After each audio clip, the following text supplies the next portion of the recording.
Horror कहानियां काला जादू। अपने बेटे रिशु के माथे से टपकते हुए पसीने को देखकर सविता की हालत खराब हो गई। ऐसा आज पहली बार नहीं हुआ जब रिशु नींद से घबरा कर जागा है। हाय मेरा बच्चा, न जाने किसकी नजर लग गई है तुझे। जब से मेरे बच्चे ने 10वीं के एग्जाम में स्कूल टॉप किया है, तब से रोज बुरे बुरे सपने आने लगे हैं। हाँ माँ, मैंने आज फिर से एक काले साए को देखा। वो यहीं मेरी आंखों के सामने खड़ा था। माँ मुझे बचा लो माँ। वो मुझसे कह रहा था कि मुझसे बदला लेगा। माँ कहीं ये प्रशांत। चुप कर, कैसी बात कर रहा है? दोबारा उसका नाम मत लेना। तुझे पता है ना, उस प्रशांत ने आत्महत्या कर ली, तो बार बार उसका नाम मत लिया कर। मम्मी, क्या सच में प्रशांत ने आत्महत्या की थी? चुप कर, बहुत सवाल पूछता है आजकल। और फिर रात के वक्त सविता के पूरे घर में एक अजीब सा काला धुआं छाने लगा। गहरी नींद में सोई सविता की जैसे ही आंख खुली, उसका दम घुटने लगा। वो दौड़कर रिशु के रूम की तरफ गई, जहां उसके दरवाजे पर घूमती एक काली परछाई देख वो बुरी तरह से घबरा गई। कौन है वो? कौन है? सामने आओ। ये तुम्हारी काली करतूत।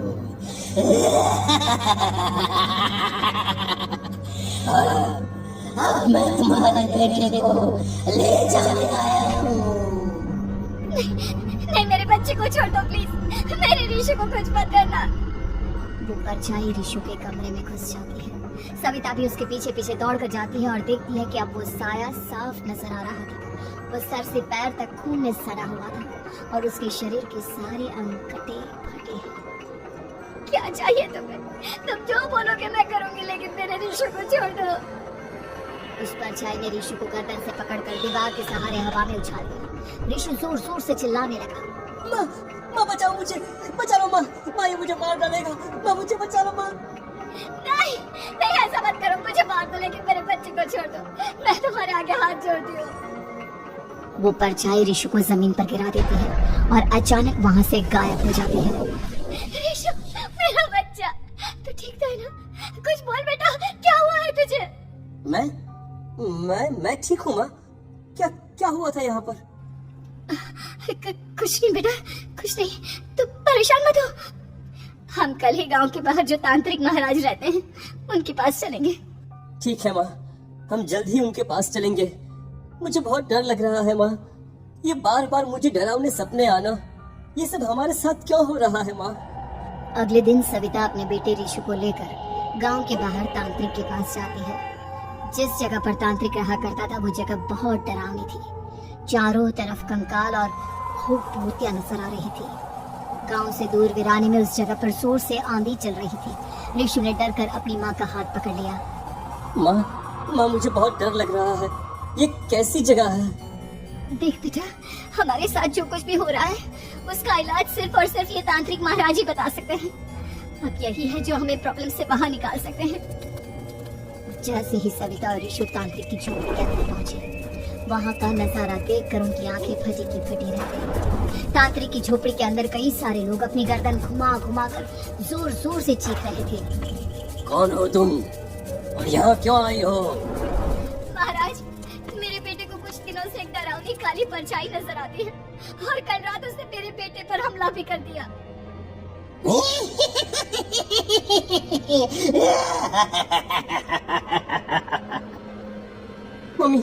मम्मी हमें यहाँ से चलना चाहिए। ये जगह मुझे ठीक नहीं लगती। नहीं बेटा, ऐसा नहीं कहते। रुक जाओ, 2 मिनट के लिए रुक जाओ। क्या कहा? काली परछाई? तुम्हारे बेटे पर किसी काली परछाई ने हमला किया? हाँ महाराज, वो कह रही थी कि वो मेरे बेटे को कुछ कर देगी। कोई उपाय बताइए महाराज, मेरे बेटे के साथ कुछ गलत नहीं होना चाहिए। तुमने किसी दूसरे के साथ गलत किया है तो तुम्हारे साथ भी गलत होकर ही रहेगा।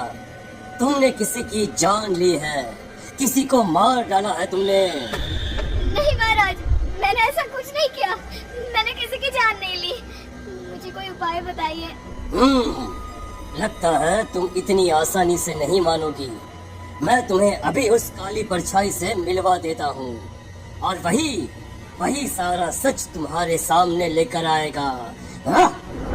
सविता और ऋषु ने डर के मारे अपनी आंखें बंद कर ली। तभी अचानक तांत्रिक की झोपड़ी में अजीबोगरीब आवाजें गूंजने लगी। सविता और ऋषु बुरी तरह से कांप रहे थे। आंखें खोलो और अपने सामने देखो। क्या यही है वो जिससे तुम कल रात को मिली थी? बताओ मुझे। हाँ, इसने कल रात मेरे बेटे के ऊपर हमला किया था। ये उसी लड़के की भटकती हुई आत्मा है जिसे कुछ दिन पहले तुमने मार डाला था। मम्मी, मम्मी ये महाराज क्या कह रहे हैं? क्या सच में आपने किसी की जान ली है? किसी को मार डाला है? अगर हाँ तो बताइए ना मम्मी, किसको मारा है आपने? किसको?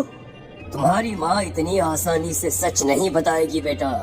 इसने एक बच्चे की जान ली है। कहीं उसका नाम प्रशांत तो नहीं महाराज? वो मेरा दोस्त है, मेरा मतलब मेरा पड़ोसी है। सही पहचाना। देखा सविता, तुम्हारा खुद का बेटा भी जानता है कि तुमने किसी के प्राणों की बलि चढ़ा दी और इसीलिए अब उसकी बुरी आत्मा तुम्हारे घर में भटकती है। मुझे माफ कर दीजिए महाराज, मुझसे बहुत बड़ी गलती हो गई। प्रशांत हमारे पड़ोसी का बेटा था।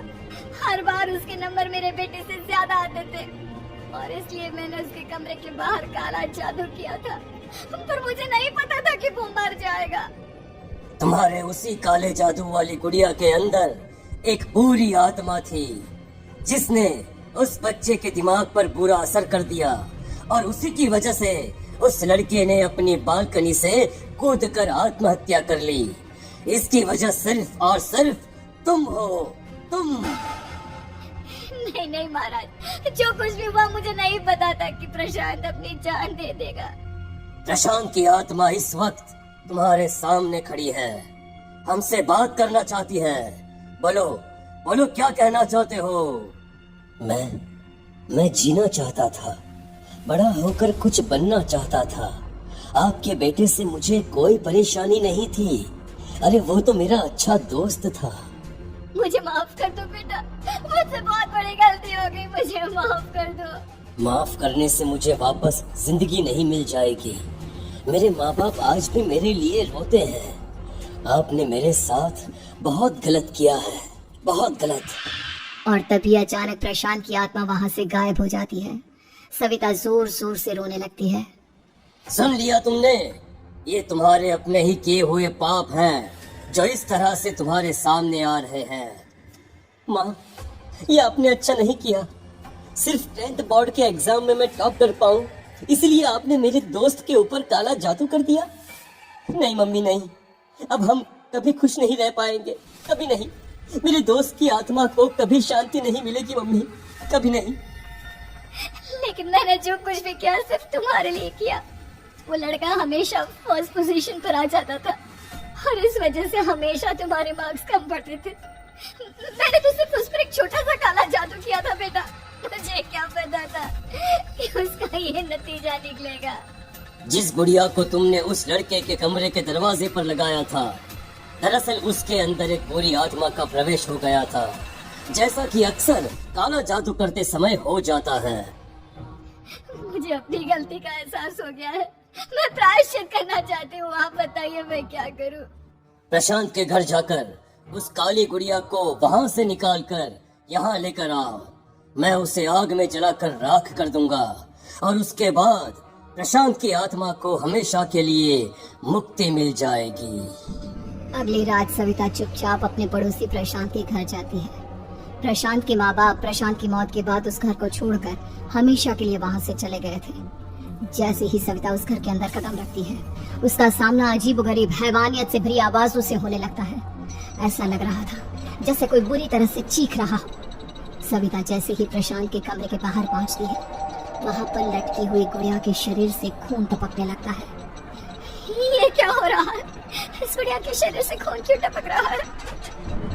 सविता हिम्मत करते हुए उस गुड़िया को वहाँ से उतारने की कोशिश करती है, लेकिन तभी अचानक से बहुत भयानक दिखने वाली औरत उसकी आंखों के सामने आकर खड़ी हो जाती है।